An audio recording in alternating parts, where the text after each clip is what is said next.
Okay.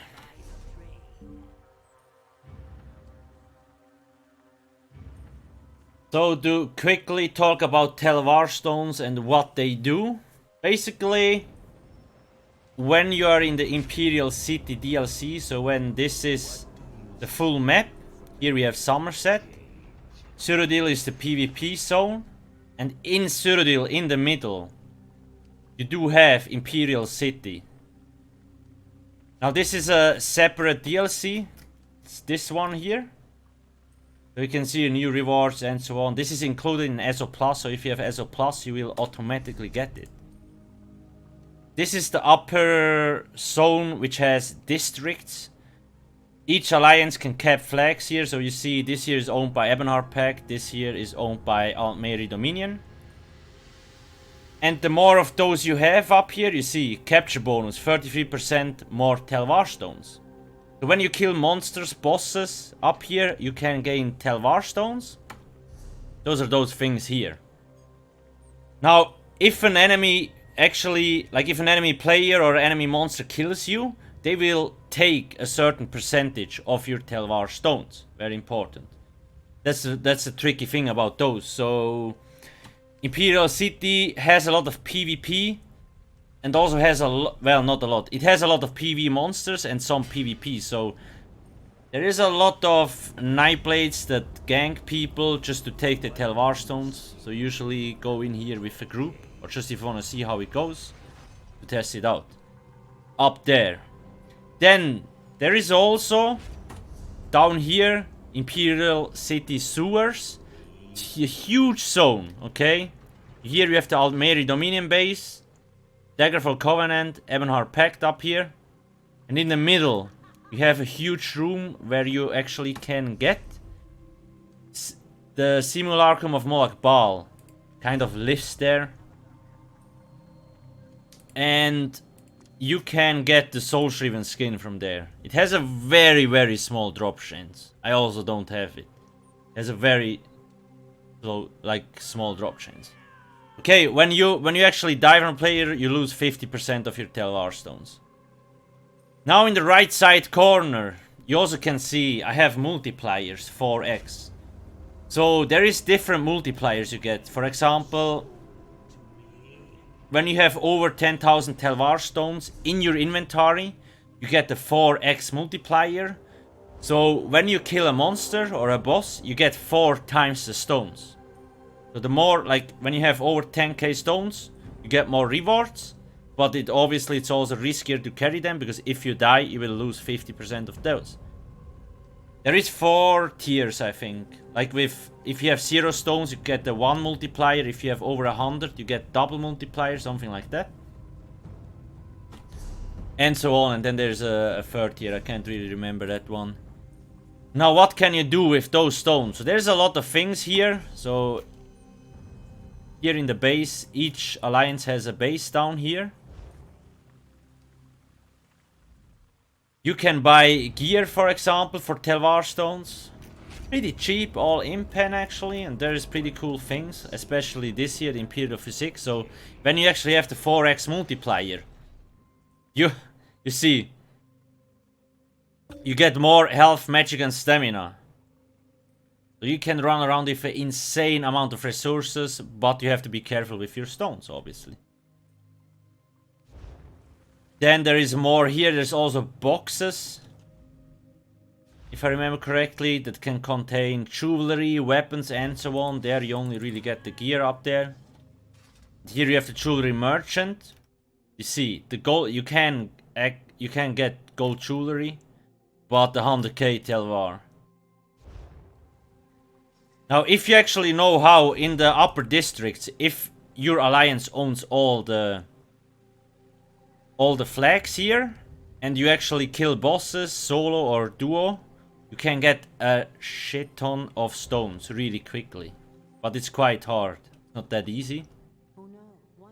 Then the next thing there also is General Merchant. So you can actually get a lot of other materials from here, including free polymorphs. Something similar to... Where are we? Polymorphs. It's those here, it looks similar to this one. Not exactly the same, but yeah, close to. And you, for example, where is it? Storage coffers here. Also quite a lot of Telvar, but like I said, if you farm here for a week, you will easily get all those. You can store them in your house. Now you also get waxed apothecary parcel in here. Flowers drop. So ingredients to craft flowers. So a lot of people actually do farm Telvar stones to get flower ingredients. Then they craft potions and they sell potions. Potions are very expensive, so you can make a lot of money with this. For example, I need Halkesho, and that's why I will buy 3 of those now. Then rip all my Telvar stones. Yeah. Did I forget something? And Imperial City is always open. It is very likely that there's always people. Like upstairs you will always find people. Not that many, but it's very dangerous to farm there. Downstairs here there is not a lot of people. There's also really nice grind zones. Like here there's a lot of zombies that you can kill. And there is not a lot of people down here. So you can kinda farm Telvar stones easily. Yeah. And how can you get in here into Imperial City? So it's pretty simple. Now I'm Ebonheart Pact, it's this side. Then we have Daggerfall Covenant and Altmeri Dominion all down here. And you see here is the entrance. It has 3 entrances. Imperial City on the Altmeri side, Ebonheart Pact is here on this side, and the DC entrance is here. Now every alliance can, like if I'm Ebonheart Pact, I can still go in here. If I'm Altmeri, I can still go in here. Doesn't necessarily matter where, and it will say unlocked. Then every alliance can enter. Once you're in there, you will directly go to your base here. Once you're in your base, you can either choose. So when we go out here, there is also more stuff like, I don't know, just general things, crafting stations and so on. We go out here. Here you go into the sewers. So you go in here. And then you have the entrance. You can walk all the way through here to the middle to the enemy base. And so on. There's so much going on here, trust me. Well, you can kill a lot of things. There's not a lot of enemies down here. So when you enter through one of those gates here. For example here. You will directly spawn in this tunnel. Then you're here.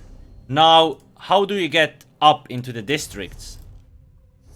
So, this is my position here, and now I'm going over here. The location in the sewers for each alliance looks a little bit different, but you will see those thingies here. What are those even called in English? Okay. You can go into those tubes. And then get to certain districts. So for example, you can see here, this is the Elven Garden District. Elven Garden District. It's all for there, so you can choose where to go. You go up.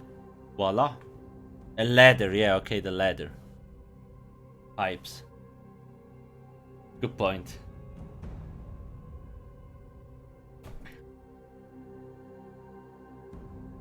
We all do like loading screens, that's why they're so long in Elder Scrolls Online. Some monsters are really tough up there, okay? So I really recommend going here in a group. Guilds usually have specific Imperial City events, so make sure to join a guild. And now we are up in the district. And if we go down here, we will fight enemies. Now this flag here is owned by our alliance, and so on. There's a lot of cool stuff. There's also crafting stations and so on.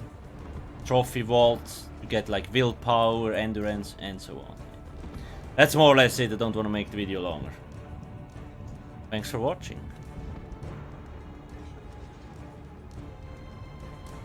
Kinda looks cool, to be honest. I really like Imperial City. It's just so fucking empty. Anyways, I kinda drifted off, I guess.